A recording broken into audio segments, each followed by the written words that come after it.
Hi everyone! Today we're talking about the idea of extremes, that when we swing to one extreme there's a high tendency to go and visit the other extreme before we find balance. And I'm going to connect this a little bit with cognitive functions. So all about that in the next few minutes. If you haven't already, please don't forget to like and subscribe, and let's dive in.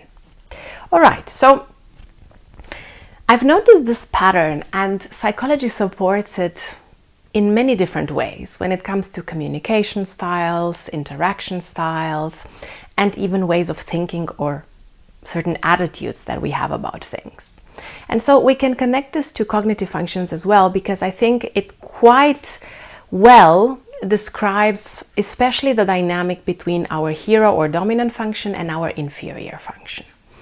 So many times we will see that people have a tendency to do something in an extreme way, like their natural tendency is to over-focus on something, or to do something too much, or to believe something too much, or to feel something a bit too intensely.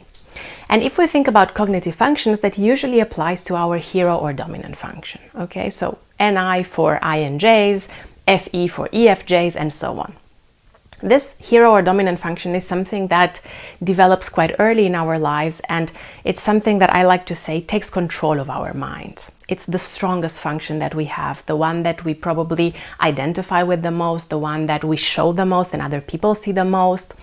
And especially when we are younger or a little bit less mature, we have a tendency to over-focus on this function, a lot of times without even realizing. If you think about people that are not even aware about, typology, or who don't know their type, they still naturally have a tendency to over-identify with this function, to use it too much, to rely on it too much, and so on. So let's say that someone that has FE as their hero function, they might have a natural tendency to make decisions that are very biased depending on how other people feel, what would create more social harmony, and so on, which is why a lot of the times EFJ types have a strong tendency to engage in too much people-pleasing and gather a lot of frustrations because they feel that they are constantly doing things for other people, or they are making a lot of decisions based on how other people feel and what other people need, and they end up neglecting their own authenticity, their own needs, their own truth.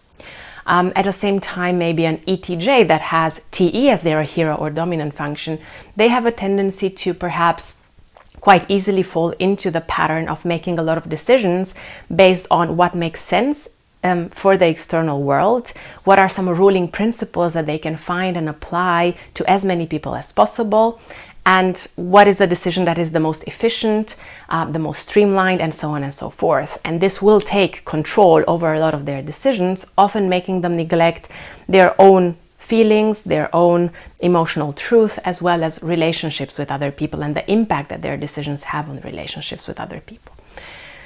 And of course, this applies to all of the other cognitive functions as well.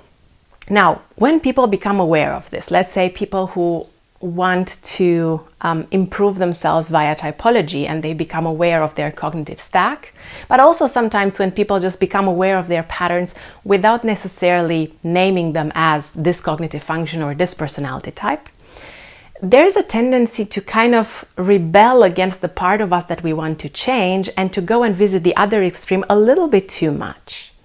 So let's say that a EFJ is like, okay, I've had enough. I don't want to be so influenced by my feelings. I don't want to do so much for other people. I don't want to let other people's emotions and social harmony impact my decisions so much. And now I'm going to rebel against it, and I'm going to try and make more decisions based on logic and facts and my own opinions on things. And of course, this will still not be something that comes naturally to them. TI, inferior, is inferior for a reason, and they're not going to be able to truly and deeply use it like a TP, but they will try to do it, and for a while it might feel like they are doing it in an extreme way.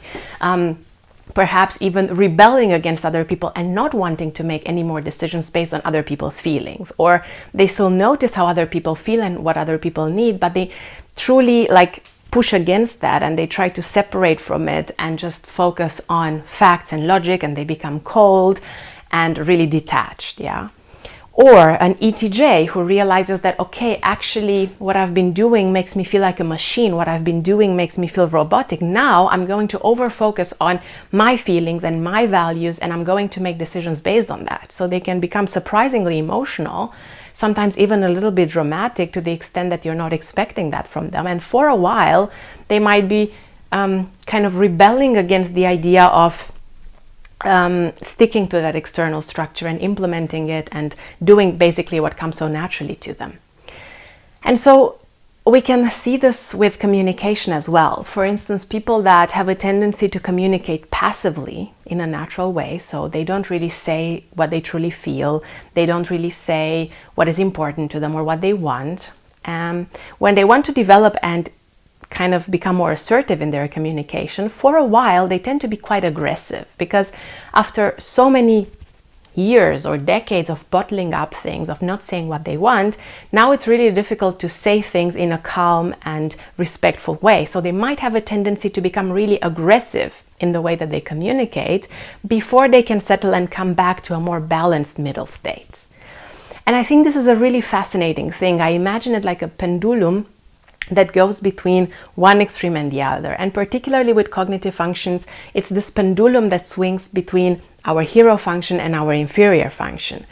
Of course, we can think about it with other pairs of cognitive functions as well, but it's not as strong and it's not as obvious as it is with this pair of hero and inferior. So I hope this was an interesting perspective to you. I hope it can spark a little bit of thought and further ideas for you as well, perhaps to accompany you in your self-awareness journey. Other than that, I just wanted to remind you guys that I am a professional coach with a background in psychology and psychodrama, and I support individuals in creating a life on their own terms, aligned with their vision, their values, and their personality. So if that sounds interesting to you, check out the link in the description below. It will take you to my website and you can find out more. Other than that, thank you so much for being with me again. Thank you so much for watching this video, and see you next time with another video on typology.